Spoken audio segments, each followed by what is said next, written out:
Այս առեղծվածային պատմությունը տեղի ունեցել 2021 թվականին, որն ակնթարթորեն տարածվեց ամբողջ աշխարհով մեկ։ Միայնակ տղամարդը մտել է իր բնակարանը եւ անհայտ կորչել, եւ այլևս ուրիշ ոչ ոք չի մտել նրա տունը։ Այդ տղամարդուն ամիսներով չեն կարողանում գտնել, բայց դրանից հետո ինչ որ եղավ, ցնցեց ողջ աշխարհը։ Այս հոլովակում դուք կտեսնեք, թե ինչպես մարդ կարող է անհետանալ իր սեփական տանը եւ երկար ժամանակ անց զարմացնել բոլորին։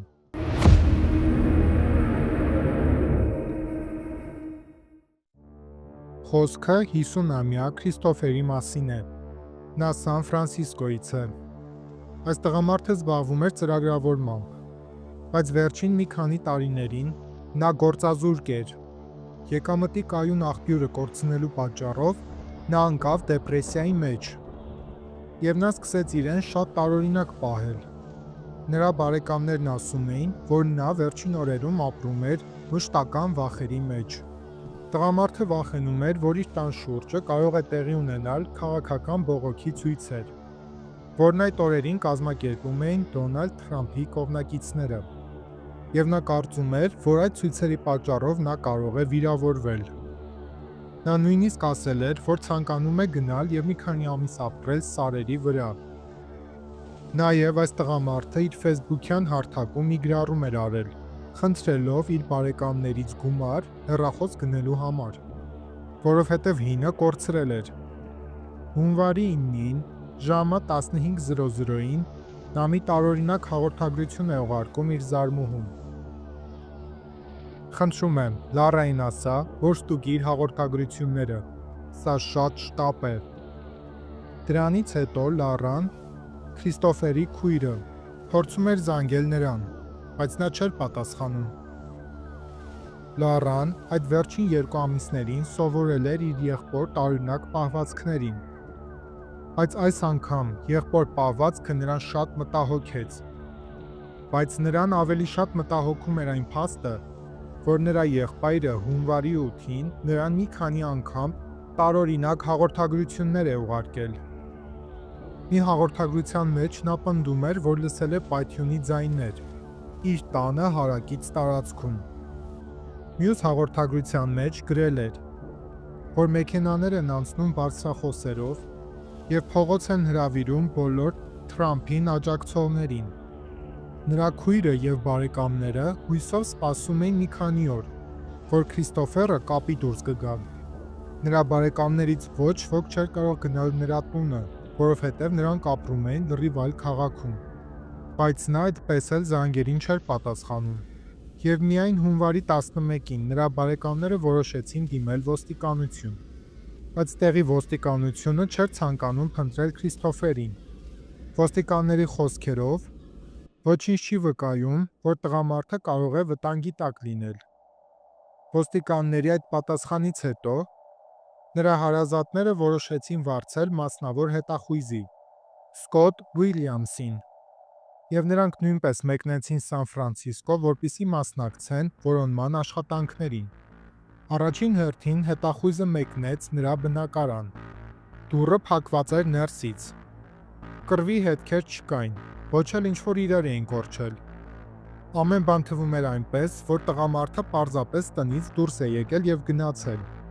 Բայց այդ դեպքում ինչու է տան դուռը փակ ներսից։ Իսկ հետո հետախույզը ստուգեց տեսախցիկները, որը տեղադրված էր այդ շենքում։ Եվ սա տեսնելուց հետո գործն ավելի տարօրինակ դարձավ։ Տեսախցիկը նկարել էր, թե ինչպես է տղամարդը հունվարի 8-ի երեկոյան բարձրանում իր բնակարանը եւ այնտեղից այլևս դուրս չի գալիս։ Հետախույզը կարծում էր, որ Քրիստոֆերը օգտագործել է վթարային ելքը։ Եվ այդ տարածքի տեսախցիկները նույնպես ստուգեցին,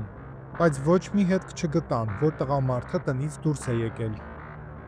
Եվ այդ փաստը ավելի շփոթեցրեց բոլորին։ Քրիստոֆերը եկել է տուն, այնտեղից դուրս չի եկել, եւ նա այնտեղ չէ։ Ինչպես է նման բան հնարավոր։ Հարազատների ճնշմամբ ոստիկանությունը վերցրեց այդ գործը եւ սկսեց անցկացնել սեփական հետախուզումը։ Նրանք հետախուզեցին տունը, եւ նրանք չէին հասկանում, ինչ կարող է պատահած լինել Քրիստոֆերի հետ։ Եվ այս առեղծվածային պատմությունը դարձավ հանրության քննարկման առարկան։ Ոստիկանությունը եւ հետախույզը սկսեցին հարցաքննել նրա հարազատներին։ Հարազատներն ասում էին, որ նա շատ առատաձեռն էր, եւ նա միշտ օգնում էր բոլոր կարիքավորներին։ Նա շատ հաճախ թույլ էր տալիս անտուններին, որ գիշերեն իր տանը։ Եվ այդ անօթևաններից մեկը, Բութ մականունով, նրանք Քրիստոֆերի հետ ծանոթացել էին մի քանի տարի առաջ եւ այդ ժամանակվանից պահպանում էին իրենց կապը։ Քրիստոֆերը նրան շատ հաճախ թողնում էր, որ գիշերի իր տանը, նույնպես օգնում էր գումարով։ Նույնիսկ նրան հեռախոս էր տվել եւ վճարում էր նրա SIM քարտի համար։ Մինչև Քրիստոֆերի անհետանալը, այս տղամարդը հունվարի 7-ին եկել էր Քրիստոֆերի տուն, եւ դրա մասին փաստում են տեսախցիկները։ Եվ հաջորդ օրը առավոտյան ժամը 5:45-ին Բութը լքում է տունը, եւ դրանից հետո նա այլևս չի վերադարձել։ Մինչև Քրիստոֆերի անհետանալը, նա իր Facebook-ում զայրացած հաղորդագրություն էր գրել Բութին։ Ոստիկանությունը պարզեց, որ Բութը ինչ-որ մի կերպ կարողացել է մուտք գործել Քրիստոֆերի սոցիալական ցանցը եւ այնտեղ սկսել է հաղորդագրություններ ուղարկել նրա բարեկամներին, որի բովանդակությունը ոստիկանությունը գաղտնի է պահում։ Եվ դա զայրացրել էր Քրիստոֆերին, եւ նա ասել էր, որ այլևս ես քեզ չեմ օգնելու։ Եվ Քրիստոֆերը նրան պարտադրում էր, որ այլևս իր տուն չգա։ Մասնավոր հետախույզը գտավ Բուդին եւ սկսեց նրան հարցաքննել։ Անտունը պնդում էր, որ այն հեռախոսը, որը նրան տվել է Քրիստոֆերը, նա այն գնել է $100։ Սակայն անհայտ կորածի հարազատները այդ փաստին նրան կասկածեցին։ Հարազատները կարծում էին, որ Բութը գողացել այդ հեռախոսը հունվարի 7-ին, երբ գնացել էր նրա տուն։ Երբ ոստիկանությունը Բուդից հարցրեց, թե ինչ է եղել Քրիստոֆերի հետ, այդ պատմությունը դարձավ էլ ավելի հետաքրքիր։ Բուդը հայտարարեց, որ ինքն ունի էքստրասենսի ուժեղ հատկություններ, եւ նա տեսիլք է ունեցել։ Անօթևանի խոսքերով, Քրիստոֆերը դարձել է գողի զոհ, ով փորձել է գողանալ նրա համակարգչային տեխնիկան, եւ նրա խոսքերով, իբր թե այդ գողերը սպանել են նրան եւ նրա մարմինը նետել են օվկիանոսը։ Հետախույզը նրա խոսքերը համարում էր լրիվ հիմարություն, եւ ոչ ոքի հայտնի չէր, այդ անօթևանը գլխի հետ ունի խնդիրներ, թե ոչ։ Թե նա այդ ամենը հորինել էր հանցանքը թաքցնելու համար։ Հետախույզն ասաց, որ ինքը չի կարծում, որ Բուդը ինչ-որ կապ ունի Քրիստոֆերի անհետացման հետ։ Բանն այն է, որ Բուդը ուներ շատ լուրջ խնդիրներ իր ոտքի շրջանում, եւ նա հազիվ էր քայլում, եւ դա փաստում էր, որ Բուդը անհնար է, որ կարողանար քաշ տալ նրա մարմինը։ Հիշեք այս պահը, նրա հիվանդ ոտքի մասին։ Հետախույզը նորից հայտնվեց փակուղու մեջ։ Քանի որ նրանք չեն կարողանում ապացուցել, որ Քրիստոֆերը լքել է տունը, այդ իսկ պատճառով նրանք չունեն կասկածյալներ։ Թե Քրիստոֆերը փախել է, նույնպես այդ փաստը հերքվեց։ Նրա անհետանալուց հետո նրա բանկային հաշիվներում ոչ մի տեղաշարժ չի եղել, եւ բացի այդ, Քրիստոֆերը ամեն օր կապ էր հաստատում իր բարեկամների հետ, եւ դժվար թե նա դադարեր անել դա ինքնակամ։ Քորգան Նելսոնը, նրա հարևանը, նա կարծում էր, որ Քրիստոֆերը փախել է։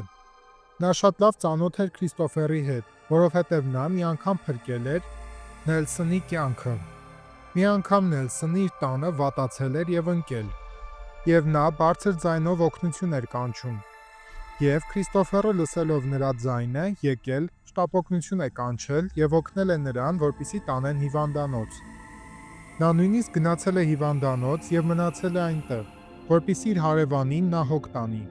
Նելսոնը կիսվեց հետախույզի հետ մի հետաքրքիր դիտարկմամբ։ Նա ասաց, որ շատ հաճախ նկատում է երկու տարօրինակ տղամարդ գալիս են Քրիստոֆերի տուն։ Եվ դա շատ հաճախ է լինում։ Եվ ըստ Նելսոնի, նա կարծում էր, որ այդ տղամարդիկ հանցագործ աշխարհից էին։ Նելսոնն ասաց, որ նա չի կարծում, որ այդ երկուսը նրա ընկերներն են։ Նրա կարծիքով այդ երկու տղամարդը կարող են սպառնալ Քրիստոֆերին։ Փետրվարի 16-ին ոստիկանությունը հայտարարեց, որ գտնվել է Քրիստոֆերի մարմինը։ Իսկ փետրվարի 18-ին իրավապահ մարմինները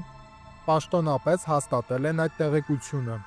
Եվ հիմա հենց սա է դարձնում այս պատմությունը աներևակայելի տարօրինակ։ Նրա մարմինը գտնվեց հենց նրա բնակարանում։ Ինչպես է նման բան հնարավոր։ Քրիստոֆերը անհետացել էր հունվարի 9-ին, իսկ նրա մարմինը գտել են փետրվարի 16-ին։ Մինչև այդ օրը հետախույզը և ոստիկանությունը զննել են տունը, և այնտեղ նրանք Քրիստոֆերին չեն գտել։ Որտեղ էր նա այսքան ժամանակ։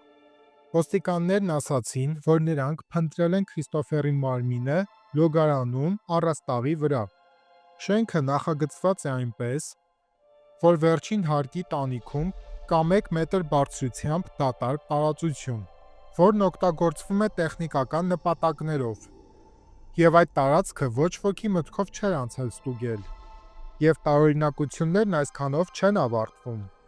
Ոստիկանները նշեցին, որ նրանք ստիպված են եղել կանչել հրշեջ ծառայողներին։ Նրանք միայնակ չէին կարող հասնել տղամարդու մարմնին, և նրանք ստիպված են եղել անցք բացել տանիքի վրա, և բոլորին մի հարց էր տանջում. ինչպես է Քրիստոֆերը հայտնվել այդտեղ։ Ակնհայտ է, որ նա չէր կարող դա անել իր բնակարանից։ Նրանք կարծում էին, որ տղամարդը այնտեղ հայտնվել է տանիքի միջոցով։ Իհարկե, բոլորն ունեն մի գլխավոր հարց. ինչ է պատահել նրա հետ։ Միթե ինչ-որ մեկը նրան սպանել է և նրա մարմինը թաքցրել այնտեղ։ Ըստ ոստիկանների, չի հայտնաբերվել ոչ մի վնասվածք, և դա նշանակում է, որ նա մահացել է կամ կամավոր կերպով, կամ էլ բնական պատճառներով։ Նրանք կարծում են, որ Քրիստոֆերը մահացել է սրտի կաթվածից։ Այդ վերջին օրերին Քրիստոֆերը գտնվում էր վախերի մեջ, առանց ինչ-որ պատճառների։ Նա ամենուրեք վտանգ էր զգում, և նա ուներ հոգևոր լուրջ խնդիրներ, և այդ խնդիրները կարող էին լուրջ հետևանքներ թողնել նրա սրտի վրա։ Բայց ոստիկանությանը հետաքրքրում էր մի փաստ. ինչպես է նա հայտնվել իր լոգարանի տանիքում։ Հնարավոր է նրա մոտ եղել է շատ ուժեղ խուճապային իրավիճակ։ Նա կարող էր ինքը վեր կենալ և բարձրանալ տանիքը, և ինքնակամ բարձրանալ իր լոգարանի վերևի տարածության մեջ, և այնտեղ էլ նա ունեցել է սրտի կաթված։ Եթե ցանկանան պնդել, որ ինչ-որ մեկը հարձակվել է Քրիստոֆերի վրա,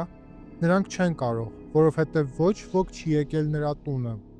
որն ապացուցում են տեսախցիկները։ Եվ անօթևանը՝ Հուդը, նա նույնպես կասկածյալի դիրքից դուրս եկավ, որովհետև նրա ոտքը վնասված էր, և նա ֆիզիկապես չէր կարող քարշ տալ Քրիստոֆերի մարմինը։ Ոստիկանությունը այդպես էլ չկարողացավ բացահայտել նրա մահվան պատճառը։ Չնայած այն հանգամանքին, որ նրա մարմինը հայտնաբերելուց մի քանի օր անց պետք է ասեին նրա մահվան պատճառը, և դա կարող էր փաստել, որ նա մահացել է բնական պատճառներով, բայց նրա հարազատները որոշել են այդ փաստը չհրապարակել։ Բայց այս ամեն ինչը տեղի ունեցավ նրա հոգևոր վատ վիճակի պատճառով։